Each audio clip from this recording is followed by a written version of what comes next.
Buenas tardes. Vamos a continuar nuestro aprendizaje sobre el coste del capital de una empresa. ¿Preparados? ¿Por qué es importante estimar correctamente el coste del capital? Comencemos con un ejemplo sencillo. Imagine que hoy en día puede invertir 100 euros en un proyecto a un año con un valor esperado dentro de un año de 103 euros. Con estos datos es muy fácil calcular la tasa interna de rentabilidad o TIR de este proyecto. 3%. ¿Debería invertir en este proyecto? Vamos a asumir que hay dos casos. Caso 1. Los flujos de caja están garantizados por el gobierno. La respuesta en este caso parece clara. A fecha de hoy, los tipos de interés a un año son negativos en Estados Unidos y gran parte de Europa. Si usted viviera en alguno de estos países, el proyecto permitiría obtener una rentabilidad del 3% con el mismo riesgo. La respuesta es clara. Invierta. Suponga ahora un caso 2. Los flujos de caja están garantizados por JP Gómez, un servidor. ¿Cuál sería en este caso su respuesta? No está seguro. Posiblemente necesitaría más información sobre mí y sobre el riesgo del proyecto. En ambos casos está usted considerando implícitamente la alternativa de mercado a la inversión. En el primer caso, la alternativa es una letra del Tesoro a un año. En el segundo caso, una startup o empresa de nueva creación. Esto es, el coste de oportunidad de la inversión es diferente en cada caso. Para el caso 1, la rentabilidad de una letra del Tesoro. Para el caso 2, la rentabilidad de un proyecto mucho más incierto. Claramente, usted no está dispuesto a invertir si no es a cambio de una rentabilidad al menos tan alta como el coste de oportunidad de su capital. Por eso hablamos del coste de oportunidad del capital o, más breve, coste del capital. Y lo definimos como la rentabilidad de la mejor alternativa de inversión en el mercado con el mismo riesgo. Está claro, una rentabilidad del 3% para unos flujos de caja libres sin riesgo está muy por encima del coste de oportunidad de dicho capital en el mercado a fecha de hoy. El valor actual neto del caso 1 sería muy alto. Los inversores en fondos de capital, riesgo o venture capital especializados en nuevas empresas o startups le recomendarían, sin embargo, un coste del capital muy superior al 3% anual.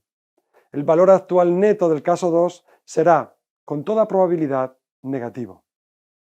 Resumamos, ¿qué hemos aprendido? La TIR de un proyecto en sí no nos permite tomar una decisión de inversión. También hemos aprendido que el coste del capital de un proyecto viene dado por las alternativas de inversión en el mercado. En tercer lugar, solo si la tasa interna de rentabilidad es superior al coste del capital, hay creación de valor o valor actual neto positivo. ¿Qué ocurre si, por error, intercambiamos el coste del capital de los dos casos anteriores? En el caso 1, estaría rechazando una muy buena inversión, mientras que en el caso 2, estaría muy posiblemente aceptando una inversión demasiado arriesgada a cambio de una rentabilidad insuficiente. Conclusión: errores en el coste de capital conllevan decisiones de inversión con pérdida de valor. Pasemos ahora a otra pregunta. ¿De qué depende el coste del capital? El ejemplo anterior nos da una pista del primer y más importante determinante del coste del capital: el riesgo de los flujos. Un principio básico de finanzas, bastante intuitivo, es que a mayor riesgo, mayor rentabilidad esperada. Tiene lógica, ¿no creen? Piensen en términos de coste de oportunidad. ¿Por qué invertiría en una startup si su rentabilidad esperada fuera la misma que la de una letra del Tesoro? Si asume más riesgo, debe ser recompensado con un potencial de rentabilidad más alto. De forma simétrica, para la empresa, más riesgo supone un coste de financiación más elevado. El riesgo de una empresa puede ser, a grandes rasgos, de dos tipos: riesgo operativo, riesgo financiero. Como veíamos, no es lo mismo trabajar bajo la garantía del Estado que montar una startup. Operativamente, los riesgos son diferentes. El riesgo operativo cambia fundamentalmente de sector a sector. Incluso dentro de un mismo sector, puede cambiar entre empresas debido a su estructura de costes. Este es el concepto de apalancamiento operativo.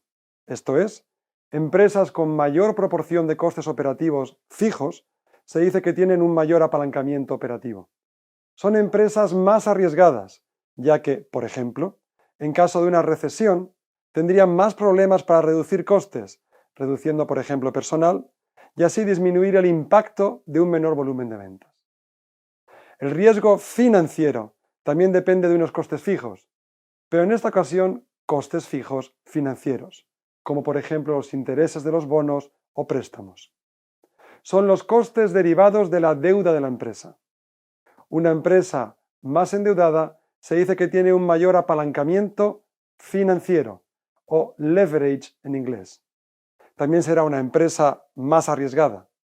En caso de una crisis que afecte a los ingresos, la empresa tiene que seguir afrontando el pago de intereses de los préstamos y los cupones de los bonos. Este problema no existe si la empresa se financia exclusivamente con recursos propios. En tal caso, puede retrasar o disminuir el pago de dividendos sin incluir en bancarrota. El coste del capital, por lo tanto, dependerá, entre otras cosas, del sector en el que se encuentra la empresa, de su apalancamiento operativo y de su apalancamiento financiero.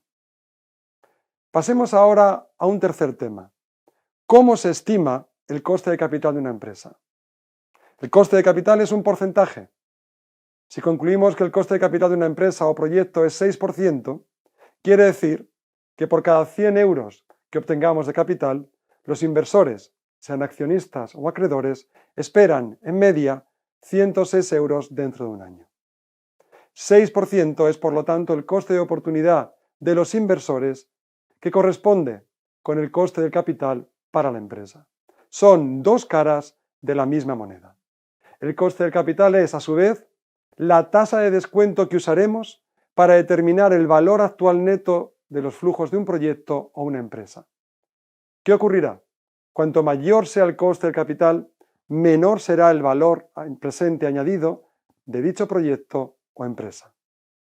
Lógicamente, las empresas tienen incentivos a elegir un coste de capital lo más bajo posible. Sin embargo, ¿pueden las empresas determinar el coste de capital libremente?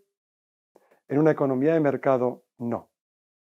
Ese papel queda reservado a los mercados financieros. Las empresas obtienen capital emitiendo acciones, bonos o pidiendo préstamos a los bancos. ¿Cómo podemos estimar la rentabilidad esperada de los accionistas de nuestra empresa? Las empresas obtienen capital emitiendo acciones, bonos o pidiendo préstamos a los bancos. ¿Cómo podemos estimar la rentabilidad esperada de los accionistas de nuestra empresa? ¿Y la de los compradores de nuestros bonos o nuestros prestamistas?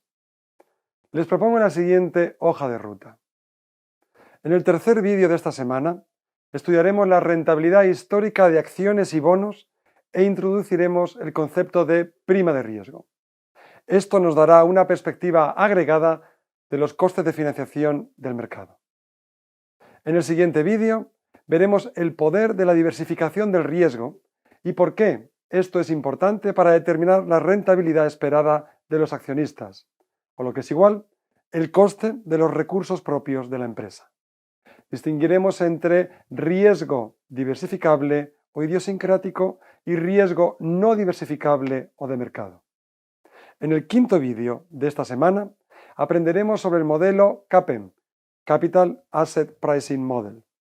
Esta teoría nos permitirá cuantificar el riesgo no diversificable o de mercado de una empresa, conocido como beta, y asociarlo con el coste de los recursos propios. En el sexto vídeo haremos algo parecido con el coste de la deuda de la empresa, en forma de bonos corporativos o préstamos bancarios. Introduciremos el concepto de diferencial de la deuda o, en inglés, spread. Será entonces el momento de analizar cómo afecta el apalancamiento financiero de la empresa al coste del capital. Averiguaremos cómo podemos predecir el cambio en el coste de los recursos propios y la deuda de la empresa cuando cambia la proporción de deuda en su estructura de capital. El último y séptimo vídeo de la semana pondremos juntos el coste del capital de los recursos propios y el coste de la deuda, de acuerdo con la estructura de capital de la empresa. Con ello determinaremos el coste promedio ponderado del capital o, en inglés, Weighted Average Cost of Capital, el WACC de una empresa.